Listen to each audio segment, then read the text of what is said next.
world watched in stunned silence as the courtroom doors creaked open, revealing Donald Trump, his iconic orange hue somehow brighter under the fluorescent lights, striding in with the determination of a man on a mission. This wasn't just another lawsuit in Trump's long list of legal escapades. This time, he was suing a prominent liberal TV show host for what he claimed was an unforgivable insult to his youngest son, Barron. The host, a snarky comedian with a penchant for crossing lines, had made an offhand remark during a live broadcast, implying that Barron was nothing more than a spoiled shadow of his father. Trump, fueled by a mixture of paternal outrage and his ever-burning thirst for headlines, vowed to make an example out of the comedian. But as the case unfolded, what started as a seemingly straightforward defamation suit spiraled into a fantastical series of events that no one could have predicted. From the outset, the courtroom buzzed with tension. Trump's legal team, a group of sharp-dressed attorneys with an uncanny resemblance to characters from a legal drama, presented their case with fervor. They played clips of the offending segment on loop, each replay magnifying the insult's sting. Meanwhile, the defendant, the TV host, sat smirking at the plaintiff's table, occasionally jotting down notes as if crafting a punchline for their next monologue. The judge, a stern yet weary figure, attempted to maintain order, but the trial's theatrics often teetered on the edge of chaos. The media frenzy outside the courthouse was equally wild, with protesters, supporters, and curious onlookers clashing in a cacophony of chants and shouts. It seemed like a typical high-profile case. But then, the unexpected happened. As the trial reached its third day, Trump's legal team introduced a mysterious piece of evidence, a diary supposedly belonging to Barron. The diary, which had allegedly been hacked from a private server, contained entries that painted a far more complex picture of the young Trump. In its pages, Barron described vivid dreams of another world, a parallel dimension where he wasn't just the son of a controversial billionaire, but a warrior destined to save a kingdom from eternal darkness. That is until Barron. These dreams, which Barron believed were more than just figments of his imagination, detailed epic battles, enchanted swords, and alliances with mythical creatures. The diary's contents, initially dismissed as the ramblings of an overactive imagination, soon took a chilling turn when Barron himself was called to testify. The attendees expected an emerging drama unfold. Dressed in a sharp suit, but looking every bit the reluctant participant, Barron took the stand. His testimony was unlike anything the court had ever heard. He described waking up with marks on his arms that he swore were battle scars, recounting events in his dreams that he claimed aligned with real-world occurrences. As he spoke, the courtroom's atmosphere shifted. Skepticism gave way to unease as he revealed intricate details about the parallel worlds, a place called Lumeria that seemed too vivid to be mere fantasy. Then came the bombshell. Barron claimed that the insult from the TV host had triggered a chain reaction, weakening the veil between the two worlds.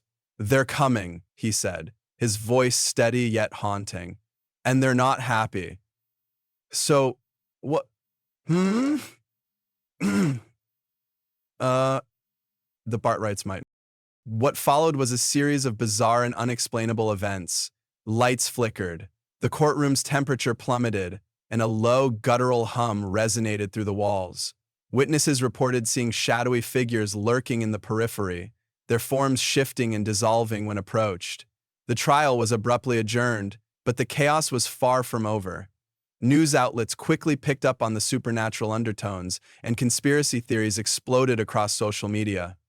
When law enforcement saw the situation exploded across social media, was Barron truly connected to another dimension, or was this an elaborate ploy orchestrated by the Trump family?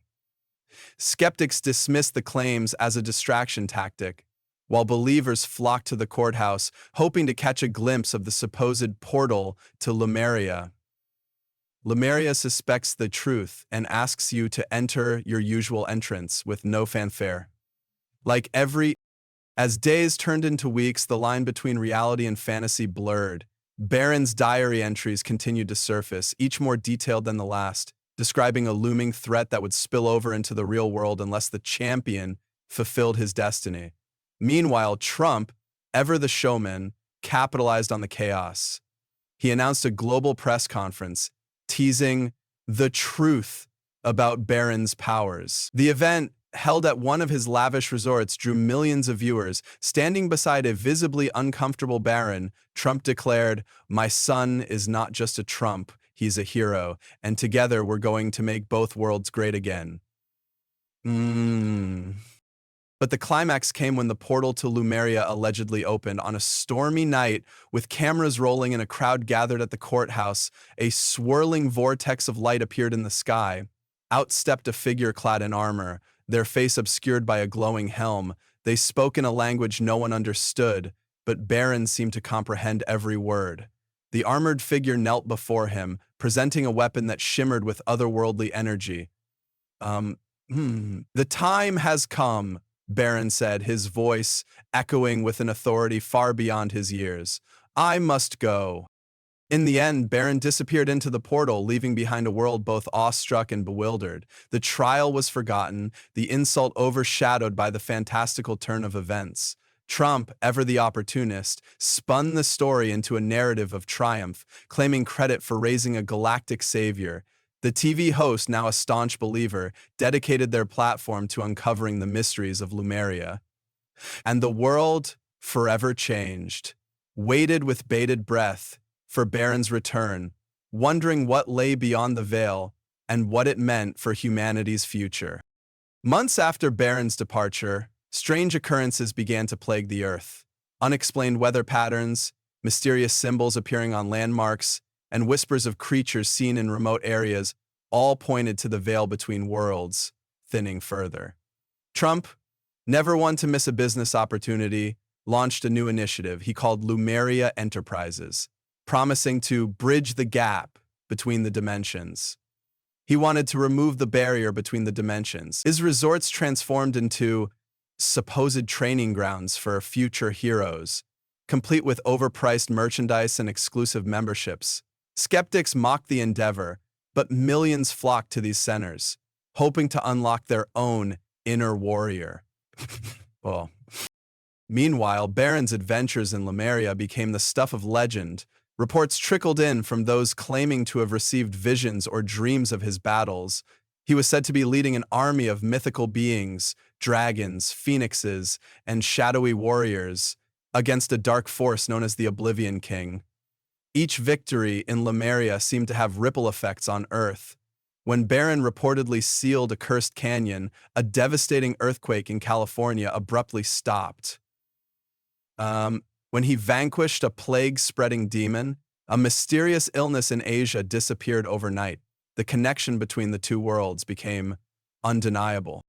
Scientists and scholars scrambled to understand the phenomenon, but traditional methods failed to explain the link. Religious leaders, too, weighed in, some hailing Barron as a messiah, others condemning him as a harbinger of doom. Amid the chaos, one figure remained conspicuously silent, the TV host who had sparked it all. Rumors swirled that they had gone into hiding, haunted by visions of the Oblivion King and the role they might have played in weakening the veil. But, Then, one fateful night, the portal reopened. This time, it wasn't Barron who emerged, but a messenger from Lumeria. The figure, cloaked in shimmering robes, delivered a dire warning. The Oblivion King's forces were preparing to invade Earth. Humanity had to unite and prepare for the battle to come.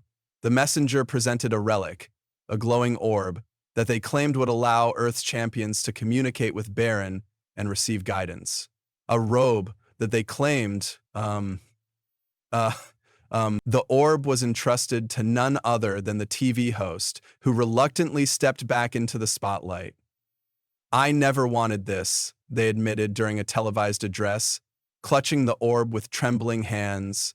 "But if Barron believes in me, then I have to believe in myself." As the invasion loomed, Earth underwent a transformation.